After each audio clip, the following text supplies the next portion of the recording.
ஆண்டவர் ரட்சகருமாகிய இயேசு கிறிஸ்துவின் நாமத்தினாலே உங்கள் ஒருவரை வாழ்த்துகிறேன். இந்த காணொலி மூலமாக உங்களை சந்திக்கிறது மிகுந்த மகிழ்ச்சி அடைகிறேன். இந்த நாளிலும் கூட நாம் ஒன்றிணைந்து தேவனை நாம் ஆராதிப்போம். வீடுகளில் இருக்கிற நீங்களும் எங்களோடு சேர்ந்து கர்த்தரை ஆராதிங்கள். இம்மட்டுமாய் நம்மை நடத்தி வந்த தேவன் இனியும் நடத்த அவர் வல்லவராய் இருக்கிறார். எபினேசராகவும் இம்மானுவேலராகவும் இருந்து நம்மை நடத்தி வந்த தெய்வம் இனியும் நம்மை நடத்துவதற்கு அவர் போதுமானவராய் இருக்கிறார். தொடர்ந்து கர்த்தர் நம்மோடு கூட இடைப்படும்படியாய் நம் தலைகளை தாழ்த்தி நாம் ஜெபிக்கலாம். எங்கள் அன்பின் பரலோக பிதாவே, இயேசுவின் நாமத்தினாலே தகப்பனே, உம்மை நான் நன்றியோடு துதிக்கிறோம், ஸ்தோத்திரிக்கிறோம். ஆண்டவரே, இந்த பரிசுத்த ஓய்வு நாளில் ஆராதனை நேரத்திலே கர்த்தருடைய கரம் எங்களோடு கூட இருந்து நடத்துவதாக தகப்பனே உம்மை துதிக்கிறோம், ஸ்தோத்திரிக்கிறோம். ஐயா ஆண்டவரே, இந்த நாளிலும் கூட ஆங்காங்கே வீடுகளிலே உம்மை ஆண்டவரே ஆராதித்துக் கொண்டிருக்கிற ஒவ்வொருடைய வாழ்க்கையிலும் ஆண்டவரே ஸ்தோத்திர ஒரு தொடுதலும் உன்னத அனுபவத்தையும் தெய்வீக ஆசீர்வாதத்தையும் கர்த்தரின் கட்டளையிடம் அர்ப்பணிக்கிறேன். கர்த்தாவே ஸ்தோத்திரிக்கிறேன். இந்த நாளில் எங்களோடு கூட இடைப்படுங்க, உங்களுடைய பிரசன்னத்தினாலே நிரப்புங்க. விசேஷமாய் இந்த நாட்களிலே கர்த்தருடைய தயவு, இரக்கம், அன்பு, கிருபை ஆண்டவரே ஸ்தோத்திரம், உங்களுடைய மகிமையை நாங்கள் இன்னும் அதிகமாய் அனுபவிக்க கர்த்தரின் கிருபை பாராட்டணும் அர்ப்பணிக்கிறோம். தொடர்ந்து உங்களுடைய கருத்துக்களை தாழ்த்தி அர்ப்பணிக்கிறோம், உயர்த்துகிறோம். இயேசு கிறிஸ்துவை கேட்கிறோம் ஜீவனுள்ள நல்ல தகப்பனே, ஆமென், ஆமென். தொடர்ந்து நாம் சில பாடலை பாடி கர்த்தருடைய நாமத்தை நாம் உயர்த்துவோம், மகிமைப்படுத்துவோம். கர்த்தர் நல்லவராக இருக்கிறார். எல்லாருக்கும் தெரிந்த ஒரு பாடல், துதித்து பாடிட பாத்திரமே துங்கவனை சுவின் நாமம் அதே, துதிகளின் மத்தியில் வாசம் செய்யும் தூயனை நேயமாய் ஸ்தோத்திரிப்போமே. இதுவரையில் நம்மை நடத்தி வந்த தேவனை நாம் துதித்து உற்சாகமாய் கரங்களை தட்டி நாம் பாடுவோம். கர்த்தர் நல்லவராக இருக்கிறார். துதித்து பாடிட பாத்திரமே துங்கவனை சுவின் நாமமதே, துதித்து பாடிட பாத்திரமே துங்கவனை சுவின் நாமமதே, துதிகளை மத்தியில் வாசம் செய்யும் தூயனை அவர் ஸ்தோத்திரிப்போமே. ஆனந்தமே அமரத்துதலே, ஆனந்தமே பரமானந்தமே, நன்றி ஆனந்தமே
அதிசயம், அவருடைய நடத்துதல் அற்புதம், நம்மை பாதுகாத்து நடத்தின தேவனை இன்னும் ஒரு விசையாக இந்த கவிகளை உணர்ந்த வண்ணமாய் நாம் பாடி தேவை நாம் மகிமைப்படுத்துவோம். அவர் அற்புதராய் நம்முடைய வாழ்க்கையில இந்த பொருளாதாரத்தின் நெருக்கடி சூழ்நிலையில் கூட கர்த்தர் நம்மை போஷித்து நம் தேவைகளை சந்தித்து தேவன் நடத்தி இருக்கிறாரே, அதை எண்ணி நாம் கர்த்தரை ஸ்தோத்திரிப்போம், நன்றியோடு துதிப்போம். கர்த்தர் நல்லவராய் இருக்கிறார். கடந்த நாட்களில் கண்மணி போல் கர்த்தருடன் நம்மை காத்தாரே. கடந்த நாட்களில் கண்மணி போல் கர்த்தருடன் நம்மை காத்தாரே. கடந்த நாட்களில் கண்மணி போல் கர்த்தருடன் நம்மை காத்தாரே. கர்த்தரை நம்பி ஜீவிக்கிற இருவரும் நீங்க ஸ்தோத்திரிப்போமே. அற்புதமே அவை நடத்துதலே, ஆனந்தமே பரமானந்தமே, நன்றியாலுள்ளமே மிக பொங்கிடுமே. அல்லேலூயா துதி சாற்றிடுவோம், நன்றியாலுள்ளமே மிக பொங்கிடுமே. அல்லேலூயா துதி சாற்றிடுவோம். அற்புதமே அவர் நடத்துதலே, ஆனந்தமே பரமானந்தமே, நன்றியாலுள்ளமே மிக பொங்கிடுமே. அல்லேலூயா துதி சாற்றிடுவோம், நன்றியாலுள்ளமே மிக பொங்கிடுமே. அல்லேலூயா துதி சாற்றிடுவோம். நம்முடைய தலைகளை தாழ்த்தினவனமாய் கர்த்தரை நோக்கி நாம் பார்ப்போமா? இந்த காலவெளியிலே தெய்வ சமூகத்திலே நம்மை அர்ப்பணித்தவர்களாய், தேவனுடைய கரத்தில் நம்மை ஒப்புக் கொடுத்தவர்களாய் இம்மட்டுமாய் நடத்தி வந்த தேவன் இதுவரையிலும் நம்மை ஆச்சரியமாய் அதிசயமாய் பாதுகாத்து பராமரித்து நம்மை போஷித்து நம்மை ஒவ்வொரு நாளும் நடத்தி வந்தாரே. நம்முடைய ஆண்டவர் நம்மை ஒருபொழுது நம்மை கைவிடாதவராய், ஒரு நாள் நம்மை விட்டு விலகாதவராய், அவரை நோக்கி கூப்பிட்ட பொழுது உடனே பதில் தந்து நம்மை நடத்தி வந்த தேவன். நான் தொடக்கத்தில் சொன்னது போல அவர் எபினேசராயிருந்து உதவி செய்தவர், எபினேசராயிருந்து உதவி செய்தவர்.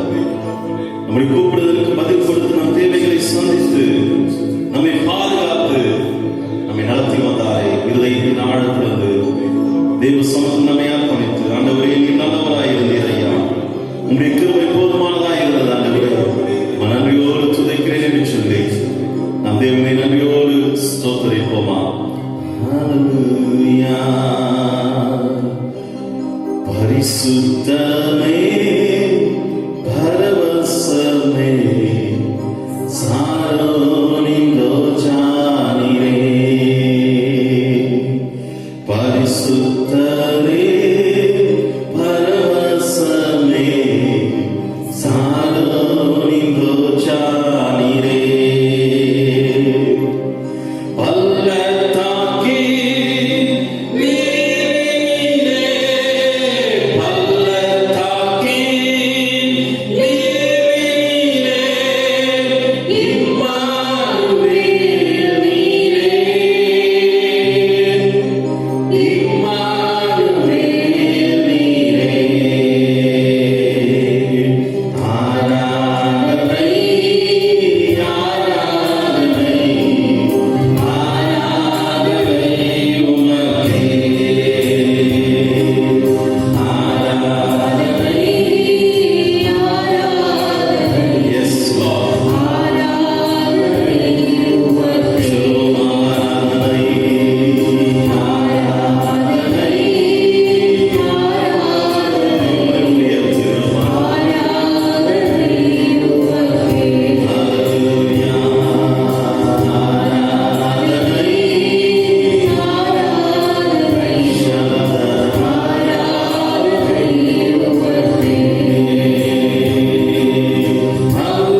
இதுவரை எங்களை காத்து நடத்தினீரே, நன்றியோடு துதிக்கிறோம், ஸ்தோத்திரிக்கிறோம். ஆண்டவரே, எங்களை நடத்தி வந்த தெய்வம் இனியே நடத்த வல்லவராய் இருக்கிறீர் என்பதை நாங்கள் விசுவாசிக்கிறோம் ஐயா.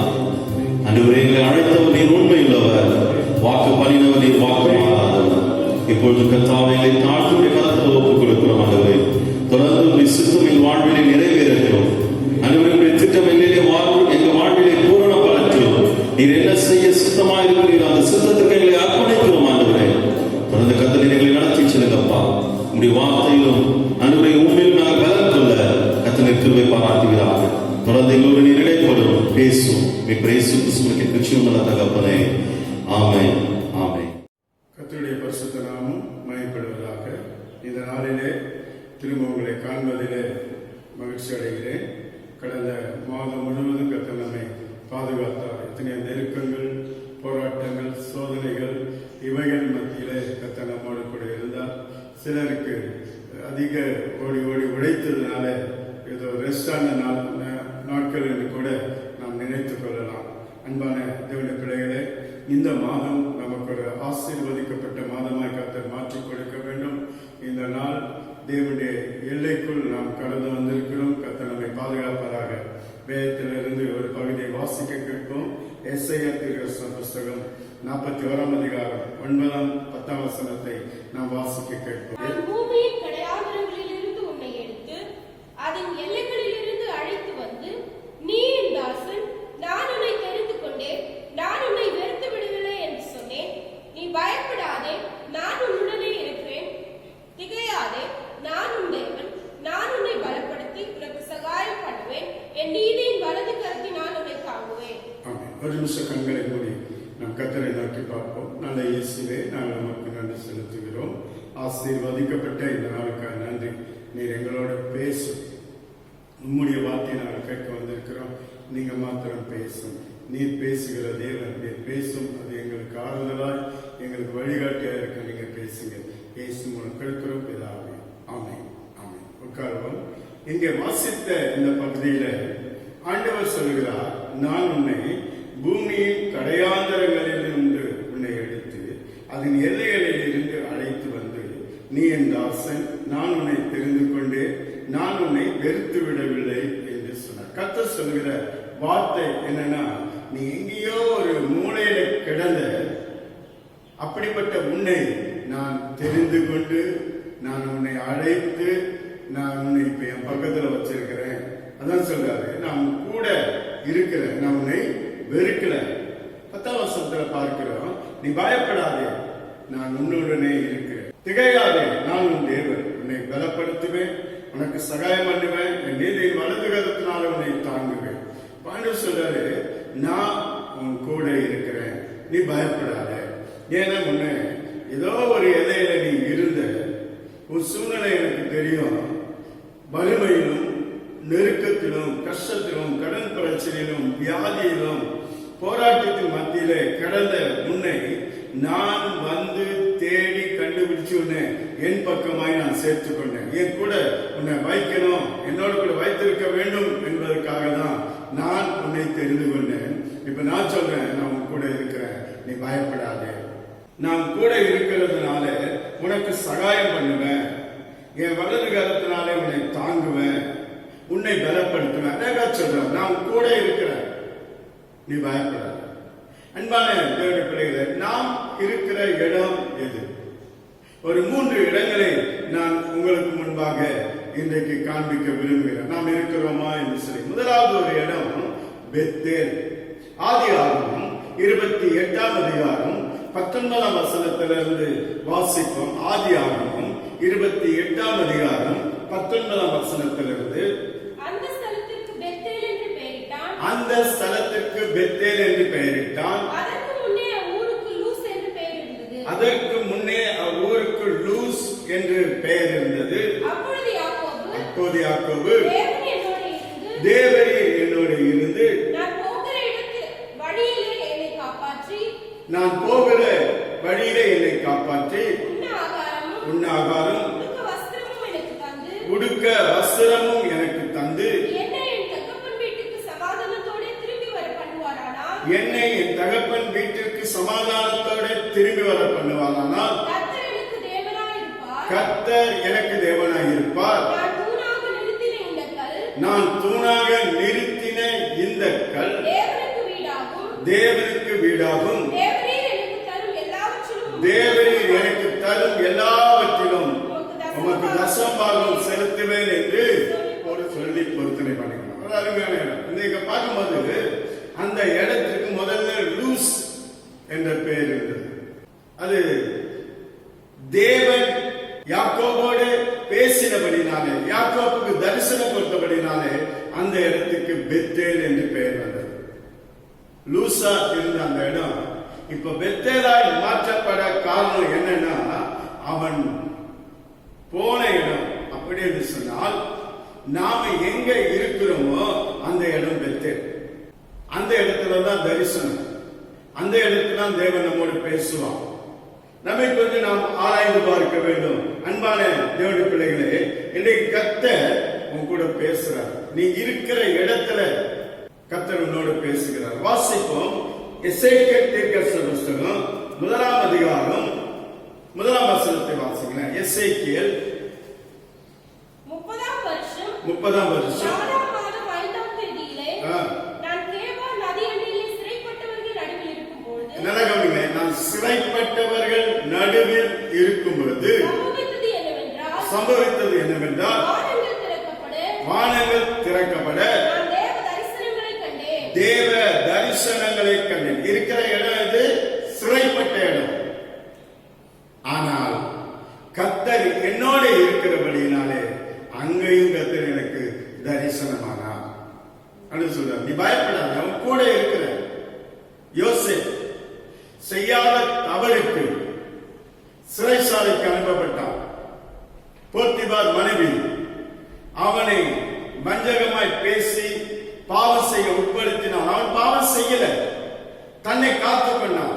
அவன் சொல்றான், தேவனுக்கு முன்பாக நான் பாவம் செய்வது எப்படி? ஏன்னா நான் எங்கே இருக்கிறேனோ அங்கே தேவன் இருக்கிறார். நான் இருக்கிற இடம் தேவன் இருக்கிற இடம். அவர் சொல்லிட்டார், நான் உன்னோடு கூட இருக்கிறேன், நான் உன் கூட இருக்கிறேன், பயப்படாத, நான் உன் கூட இருக்கிறேன். அப்போ யோசேப்பு அவன் வீட்டிலே, போத்திபார் வீட்டிலே இருக்கும் பொழுது அந்த பெண் சொல்லுகிறதை 9ஆம் வசனத்திலே, இந்த வீட்டிலே என்னிலும் பெரியவில்லை. போதும், இந்த வீட்டிலே என்னிலும் பெரியவன் இல்லை. அழகா சொல்றார்.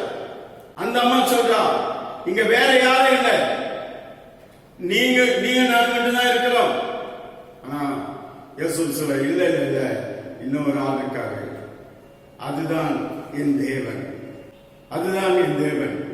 கொஞ்சம் நம்மை ஆராய்ந்து பார்ப்போமா? அந்த ஆதியாகமம் 39ஆம் அதிகாரம் 10ஆம் வசனத்தை வாசிக்கும் பொழுது, 9ஆம் வசனத்தை வாசிக்கும் பொழுது 9, என்னிலும் பெரியவன் இல்லை, நீ அவனுடைய மனைவியாய் இருக்கிறபடியால் உன்னை தவிர வேறொன்றையும் அவர் எனக்கு விலக்கி வைக்கவில்லை. இப்படி இருக்க இத்தனை பெரிய பொல்லாங்குக்கு உடன்பட்டு தேவனுக்கு விரோதமாய் பாவம் செய்வது எப்படி என்றால், நன்றாக கவனிங்க. தன்னை காத்துக் கொண்டான். நான் இருக்கிற இடத்திலே தேவன் என்னோடு இருக்கிறார். அதுதான் எசேக்கியேல் சொல்ற, சிறைப்பட்ட அந்த சிறையிருப்பின் மத்தியிலே தேவன் என்னோடு இருக்கிறார். நிறைய பேர் இருக்கிறாங்க, ஆனால் அவர்களை மட்டும் என்னோடு கூட என்னை அழைத்த தேவன் எங்கே அழைத்தார்? உளையான சேற்றில் பாவத்தில் உயர்ந்து கிடந்தேன், சாபத்தில் இருந்தேன், கடன் பிரச்சனையில் இருந்தேன், வியாதியில் இருந்தேன், ஜனங்களால் வெறுக்கப்பட்டு தனிமைப்பட்டு இருந்தேன், எல்லாரும் என்னை ஒதுக்கிட்டாங்க. அப்படிப்பட்ட நேரத்தில் தான் தேவன் என்னை தேடி வந்தார். நான் அவரை பற்றி பிடித்துக் கொண்டேன். அவர் இப்ப என்னோட கூட இருக்கிறார். யார் இருக்கிறார்களோ இல்லையோ, தேவன் நம்மோடு இருக்கிறோம். அந்த இடம் தான் பெத்தேல். அந்த இடம் தான் பெத்தேல். தேவன் உன்னோடு இருக்கிறாரா? அதுக்கு முன்னாடி அந்த இடம் எப்படிப்பட்ட இடமா இருக்கலாம், ஆனா நீ இருக்கிற இடம் பெத்தேல். காரணம் கர்த்தர் உன்னோடு இருக்கிறார். கர்த்தர் உன்னோடு இருக்கிறார். அதனால்தான் சிறைசாலையிலே யோசேப்பு இருக்கும் பொழுது அழகாய் சொல்லப்படுகிறது இந்த வார்த்தைகளை 21 வசனமும் 22 வசனத்தையும் பார்க்கும் பொழுது ஆதியாகமம் 39 கர்த்தரோ யோசேப்போடு இருந்து அவன் மேல் கிருபை வைத்து சிறைச்சாலை தலைவனுடைய தயவு அவனுக்கு கிடைக்கும்படி செய்தார். சிறைச்சாலையில் வைக்கப்பட்ட யாவரையும் பாருங்க, அங்கேயும் யோசேப்பை அதிபதியாய் அதிகாரியாய் மாற்றினார். இங்க சிறைச்சாலை ஒரு கழுதி, செய்யாத தண்டனைக்காக சிறை தண்டனை அனுபவித்துக் கொண்டிருக்கிறான். ஆனா அங்கே கர்த்தர் கூட இருக்கிறார். நீ கர்த்தர் உன் கூட இருந்தா எந்த இடமா இருந்தாலும் கர்த்தர் உன்னை ஆசீர்வதிப்பார், உன்னை பாதுகாப்பார், உன்னை உயர்த்துவார். வாசிப்போமே யாத்திராகம புஸ்தகம் 3ஆம் அதிகாரம் 1ஆம் வசனத்திலிருந்து வாசிங்க. யாத்திராகமம் 3ஆம் அதிகாரம் 1ஆம் வசனம். மோசே மீதியான் தேசத்து ஆசாரியனாய் இருந்த தன் மாமனாகிய எத்ரோவின் ஆடுகளை மேய்த்து வந்தான். அவன் ஆடுகளை வனாந்திரத்தின் பின்புறத்திலே ஓட்டி தேவ பர்வதமாகிய ஓரேப் மட்டும் வந்தான். அங்கே கர்த்தருடைய தூதனானவர் ஒரு முட்செடியின் நடுவிலிருந்து உண்டான அக்கினி சுவாலையிலே நின்று அவனுக்கு தரிசனமானார். அப்பொழுது அவன் உற்று பார்த்தான். முட்செடி அக்கினியால் சுவாலித்து எரிந்தும் அது வெந்து போகாமல் இருந்தது. அப்பொழுது மோசே, இந்த முட்செடி வெந்து போகாதிருக்கிறது என்ன? நான் கிட்ட போய் அந்த அற்புத காட்சியை பார்ப்பேன் என்றார். அவன் பார்க்கும்படி கிட்ட வருகிறதை கர்த்தர் கண்டார். முட்செடியின் நடுவிலிருந்து தேவன் அவனை நோக்கி மோசே மோசே என்று கூப்பிட்டார். அவன் இதோ அடியேன் என்றான். இங்க வாசிக்கிறோம், மோசே பயந்து தன் மாமனாகிய எத்ரோவின் வீட்டிற்கு அவன் வந்தான். ஆடுகளை மேய்த்துக் கொண்டிருந்தான்.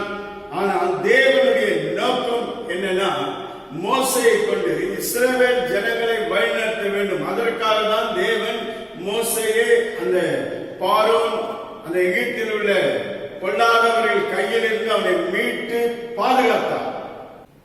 ஏன்னா அவனை கொண்டு கர்த்தர் பெரிய காரியங்கள் செய்யணும். அதை மோசை எப்படி நம்புவது? அதுக்குதான் தேவ தரிசனம் கிடைத்தது. ஒரு முட்செடி நடுவிலே நெருப்பு எரிந்து கொண்டிருக்கிறது. அந்த செடி எரியாமல் வெந்து போகாமல் இருந்தது. அந்த இடத்துல கர்த்தர் பேசினார். அன்பான தேவனுடைய பிள்ளைகளே, மோசேக்கு கர்த்தர் தரிசனம் ஆகி திரும்ப இஸ்ரவேல் ஜனங்களை மீட்க எகிப்துக்கு அழைத்துக் கொண்டு வந்ததை நாம் தொடர்ந்து வருகிற வார்த்தைகளிலே பார்க்கிறோம். அன்பான தேவனுடைய பிள்ளைகளே, தேவன் உன்னோட பேசுவார். உனக்கு தரிசனமாகிறது மாத்திரமல்ல, உன் கூட இருக்கிறது மாத்திரமல்ல, அவர் உன்னோடு பேசுகிறவர். யாரை கொண்டாவது பேசுவார். எந்த சூழ்நிலையை உருவாக்கி பேசுவார். அது பாருங்க, செடி எரிகிறது, அழியக்கூடிய நிலை, ஆனால் அது அழியல, எரிகிறது. அவைகள் நடுவில் கர்த்தர் என்று பேசினார். யோபுடைய வாழ்க்கையில நெருக்கம், வியாதி எல்லாவற்றையும் இழந்துட்டான். ஆனால் அவைகளின் மத்தியில தான் அழிக்காம கர்த்தரால பாதுகாக்க முடியும். ஆனா அந்த சூழ்நிலையில் என்னை நேசிக்கிறானா என்று கர்த்தர் பார்க்கிறார். அந்த சூழ்நிலை கர்த்தர் வேதம் சொல்கிறது, அவன் குறை கூறவும் இல்லையா, பாவம் செய்யவும் இல்லையா, ரொம்ப தன்னை காத்துக்கொண்டான். அதனால்தான் இரட்டிப்பான ஆசீர்வாதம். இங்கே மோசே அவனை கொண்டு கர்த்தர் செய்யணும். அவனுக்கு தரிசனமாகி அவனோடு பேசினான். நம்முடைய தேவன் பேசுகிறவர். அவர் சொன்ன வார்த்தைகளை நமக்கு நிறைவேற்றுகிறவர். நம்மை கொஞ்சம் நாம் ஆராய்ந்து பார்ப்போம். நாம் இருக்கிற இடம் இது. அவர் உன்னோடு கூட இருக்கார், சரிதான். ஆனா நீ இருக்கிற இடம் பெத்தேலா? நீ கர்த்தரோடு இருக்கிறாயா? கர்த்தரோடு இருக்கணும். உன் கூட அவர் வந்துட்டு இருக்கார். நீ இருக்காயா அவரோடு கூட? நான் சொன்னேன், இனி இது லூஸ் அல்ல, இனி பெத்தேல் என்ன பண்ண. இரண்டாவது இடம் நாம் இருக்க வேண்டிய இடம் எதுன்னு பார்க்கும்போது யோசுவாவின் புஸ்தகம் 5ஆம் அதிகாரம் 8, 9 வசனத்தை வாசிப்போம். யோசுவாவின் புஸ்தகம் 5ஆம் அதிகாரம் 8, 9 வசனம். ஜனங்கள் எல்லாம் விருத்த சேதனம் பண்ணப்பட்டு தீர்ந்த பின்பு அவர்கள் குணமாக மட்டும் தங்கள் தங்கள் இடத்திலே பாளையத்தில் தரித்திருந்தார்கள். கர்த்தர் யோசுவாவை நோக்கி இன்று எகிப்தின் நிந்தையை உங்கள் மேல் இராதபடிக்கு புரட்டி போட்டேன் என்றார். எகிப்தியன் நிந்தை உங்கள் மேல் இராதபடிக்கு புரட்டி போட்டேன் என்று. அதனால் அந்த ஸ்தலம் இந்நாள் வரைக்கும் கில்கால் எனப்படும். அந்த ஸ்தலம் இந்நாள் வரைக்கும் கில்கால் என்னப்படும். என்னன்னா, நிந்தையை புரட்டி போட்ட இடம். யோசுவா 4ஆம் அதிகாரம் 19 வசனம். யோசுவா 4:19. இந்த பிரகாரமாக முதல் மாதம் 10ஆம் தேதியிலே ஜனங்கள் யோர்தானிலிருந்து கரையேறி எரிகோவுக்கு கீழெல்லையான கில்காலிலே பாளையம் இறங்கினார்கள். கில்காலிலே பாளையம் இறங்கினார். யோர்தானை கடந்து கில்காலிலே பாளையம் இறங்கினார். யோர்தான் ஒரு போராட்டமான சூழ்நிலை. யோர்தான் என்று சொன்னாலே போராட்டம்.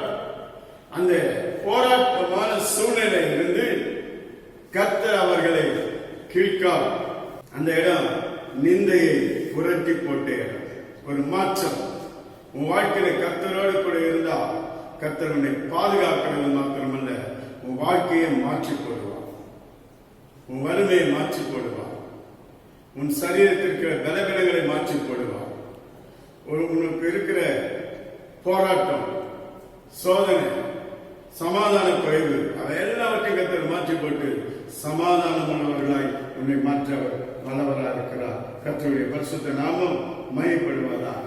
அன்பான தேவனுடைய பிள்ளைகளே, நமக்கு நாம் ஆராய்ந்து பார்க்கிறோம். ரோமர் 2ஆம் அதிகாரம் 28, 29 வசனத்தில் பார்க்கும்போது, ரோமர் 2ஆம் அதிகாரம், ஆதலால் புறம்பான யூதனானவன் யூதன் அல்ல, புறம்பாக மாம்சத்தில் செய்யப்படும் விருத்த சேதனமும் விருத்த சேதனம் அல்ல, உள்ளத்திலே யூதனானவனே யூதன், எழுத்தின்படி உண்டாகாமல் ஆவியின்படி இதயத்தில் உண்டாகும் விருத்த சேதனமே விருத்த சேதனம்.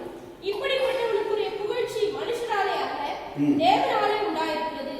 இங்க பார்க்கிறோம், புறம்பாக யூதனானவன் யூதன் அல்ல, புறமாக மாம்சத்தில் செய்யப்படும் விருத்த சேதனம் அல்ல, உள்ளத்திலே யூதனானவனே யூதன், எழுத்தின்படி உண்டாகாமல் ஆவியின்படி இருதயத்தில் உண்டாகும் விருத்த சேதனமே. இப்படிப்பட்டவனுக்குரிய புகழ்ச்சியும் மனுஷரால் அல்ல, தேவனாலே உண்டாகிறது. அப்படின்னா என்ன அர்த்தம்? நாம் ஆவிக்குரிய நிலையிலே நாம் யூதர்கள், யூத ராஜ சிங்கமாகிய இயேசுவின் பிள்ளைகள். அன்பான தேவனுடைய பிள்ளைகளே, நிந்தனை, போராட்டம், சோதனை எல்லாத்தையும் விடுவிக்கிற கர்த்தர் இருக்கிறார். அழகா ஒரு வசனம் மட்டும் பாடுறாங்க. நிந்தனைகள் போராட்டம் வந்து நீதியின் தேவன் தாங்கினாரே. நிந்தனைகள் போராட்டம் வந்து நீதியின் தேவன் தாங்கினாரே. நேசக்கோடி என்ன பறந்து நேசருக்காய் ஜீவித்திடுவேன். நேசக்கோடி என்ன பறந்து நேசருக்காய் ஜீவித்திடுவேன். நம்புவேன் இயேசுவை, நம்புவேன் இயேசுவை, நம்புவேன் இயேசுவை, நம்புவேன் இயேசுவை.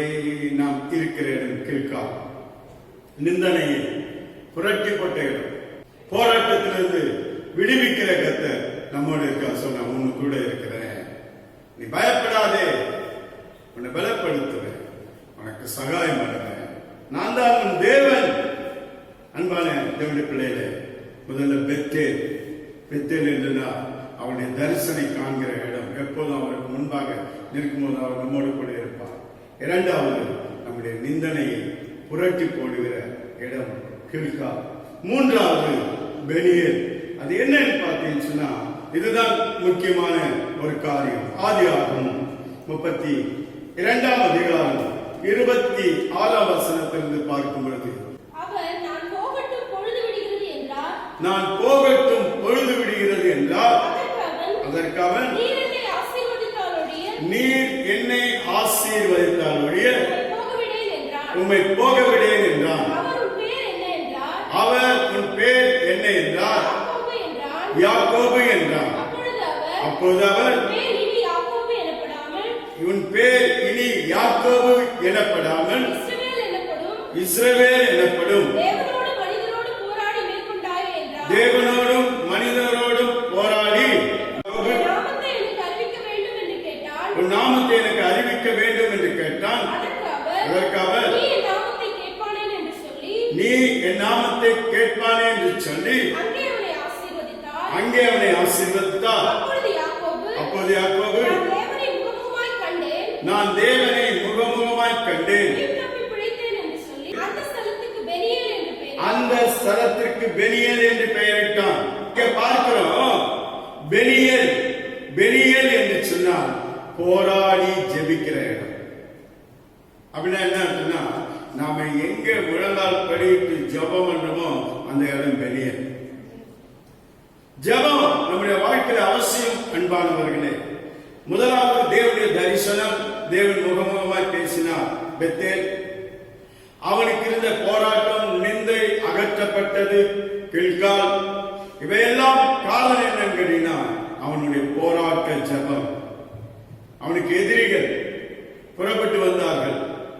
400 அடியாட்களோட வந்தான் ஏசா. தேவனோட போராடி மேற்கொண்டான். கர்த்தருடைய பரிசுத்த நாமத்திற்கு மகிமை உண்டாகட்டும். ஓசியா தீர்க்கதரிசன புஸ்தகம் 12ஆம் அதிகாரம் 3ஆம் 4ஆம் வசனத்தை பார்ப்போம். அவன் தாயினுடைய கர்ப்பத்திலே தன் சகோதரனுடைய குதிகாலை பிடித்தான். தன் பலத்தினால் தேவனோடே போராடினான். தன் பலத்தினால் தேவனோட போராடினான். அவன் தூதனானவரோடே போராடி மேற்கொண்டான். நன்றாக அவன் தூதனானவரோட போராடி மேற்கொண்டான். அழுது அவரை நோக்கி கெஞ்சினான். அழுது அவரை நோக்கி கெஞ்சினான். பெத்தேலிலே அவர் அவனை கண்டு சந்தித்து, பெத்தேலிலே அவர் அவனை கண்டு சந்தித்து அவ்விடத்திலும் நம்மோடு பேசினார். அவ்விடத்திலே தம்மிடத்திலே பேசின அழகான வார்த்தை என்னன்னு கேட்டீங்கன்னா, தேவன் எப்போதும் ஜெபிக்கிறவன் மத்தியில் அவர் நிற்பார். அந்த இடம் தான் தேவனுடைய பிள்ளையே, உன்னுடைய வாழ்க்கையில கர்த்தர் பேசுகிற இடம் வெளியே. யாக்கோபோட பேசினான். அவன் நிந்தை மாற்றப்பட்டது. யாக்கோபோட பேசினான், முகமுகமாய் தரிசனமானான். வானத்தை நிறுத்திருந்து அவனோடு பேசுறான். நான் தேவன்.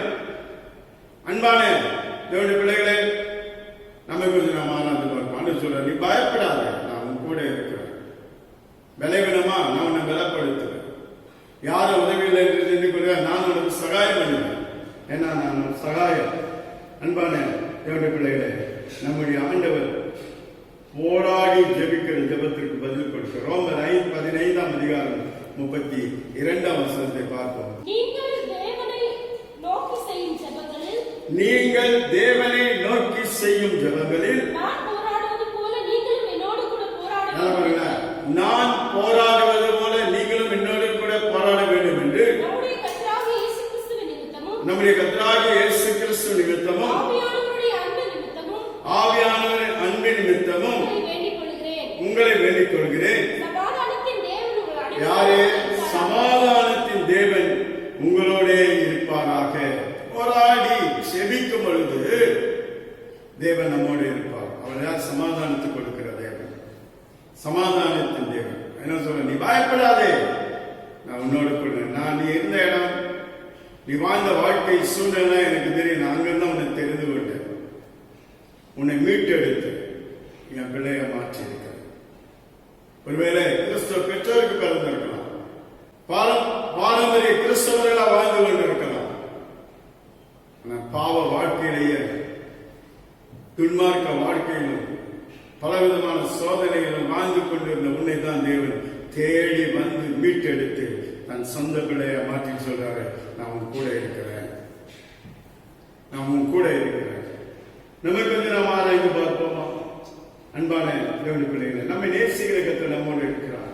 யாக்கோபின் புஸ்தகம் 5ஆம் அதிகாரம் 16, 17 வசனத்தை வாசி. நீங்கள் சொஸ்தமடையும்படிக்கு ம். உங்கள் குற்றங்களை ஒருவருக்கொருவர் அறிக்கையிட்டு ம்.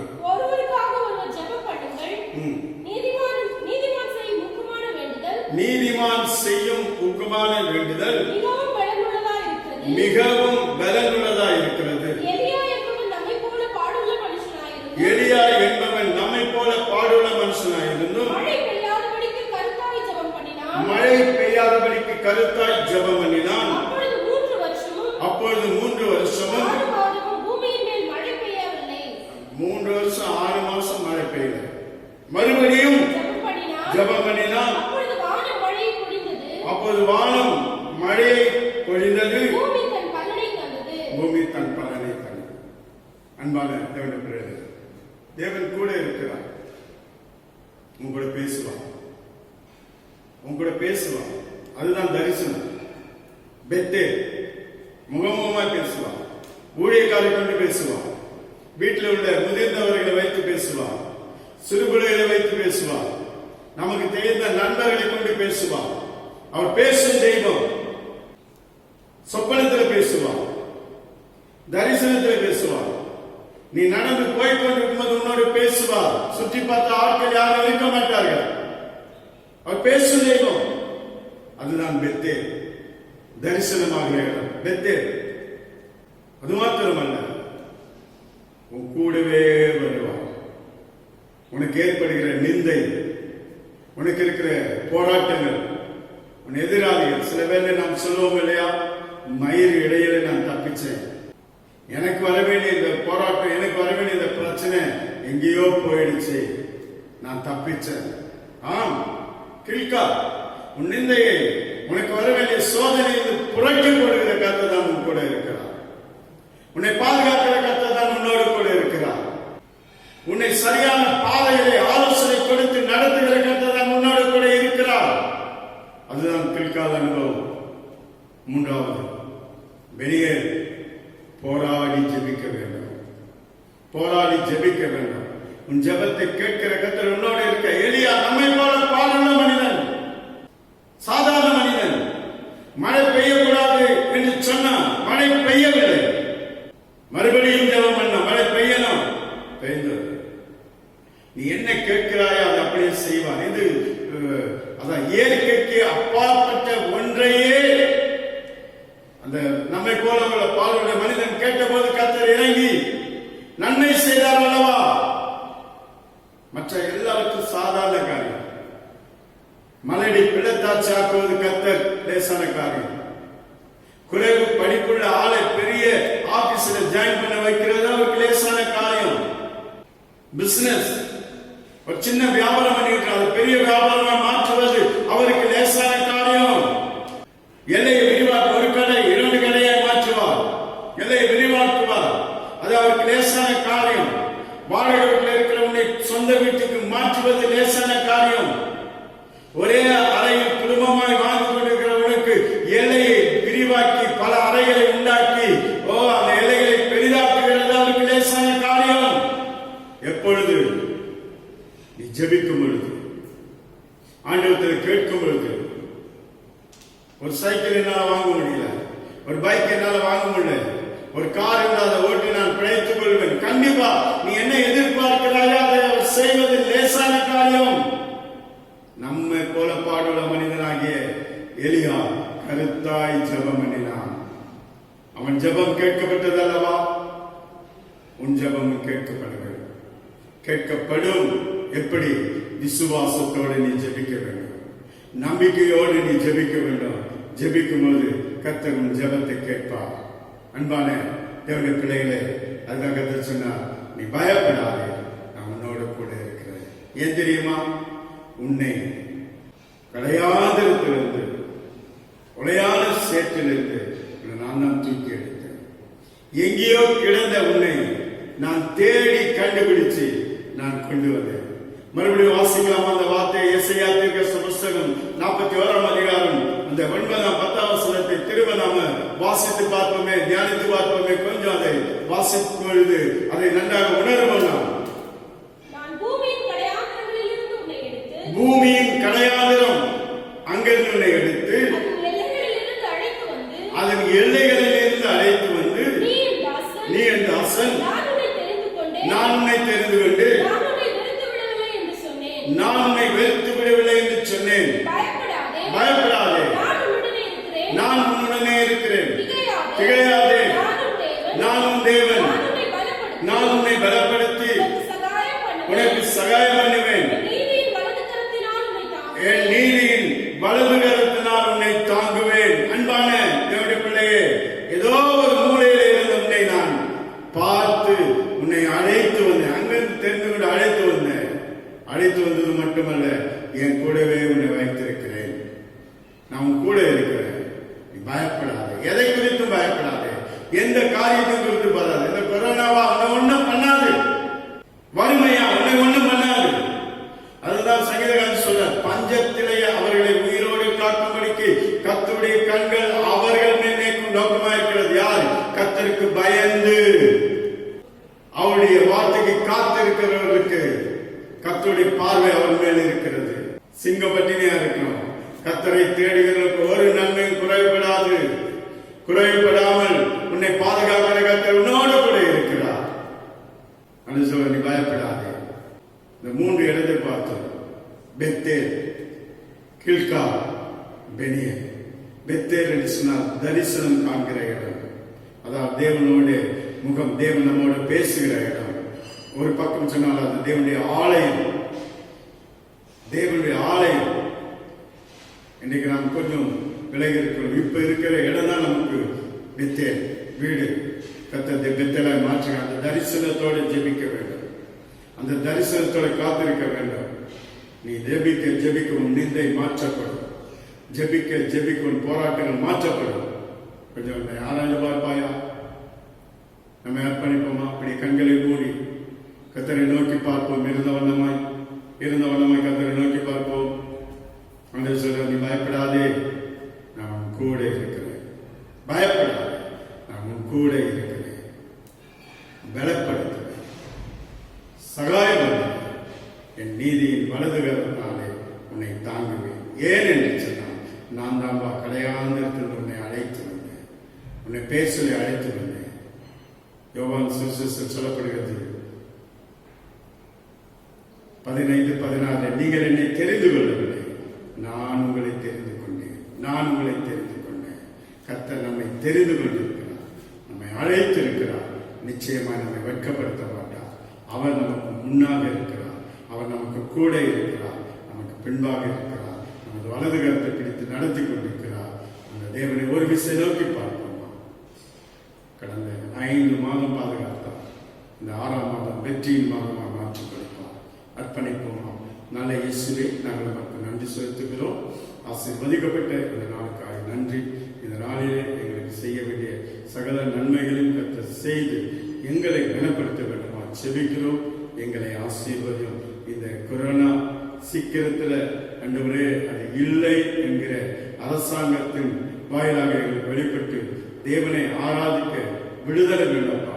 அங்கு இஸ்ரவேல் ஜனங்கள் உம்மை ஆராதிக்க ஆண்டவரே அந்த பார்வோனுடைய கரத்திலிருந்து பிடுங்கி மீட்டுக்கொண்ட மோசை போல இன்றைக்கு நீர் உம்மை ஆராதிக்க எங்களுக்கு இந்த அரசாங்க பிடியிலிருந்து, இந்த கொரோனா பிடியிலிருந்து எங்களை மீட்டு உம்மை ஆராதிக்க வழி செய்ய வேண்டுமா சொல்லிக்கிறோம்.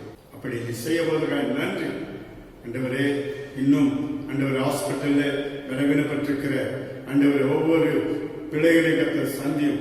இந்த கர்த்தருடைய பிள்ளையா இருக்கலாம், உலக பிரகாரமான ஆட்கள் இருக்கலாம், யாராலும் சரி ஆண்டவரே அப்பா, இந்த வாதையினால் அவர்கள் மறிக்க கூடாது.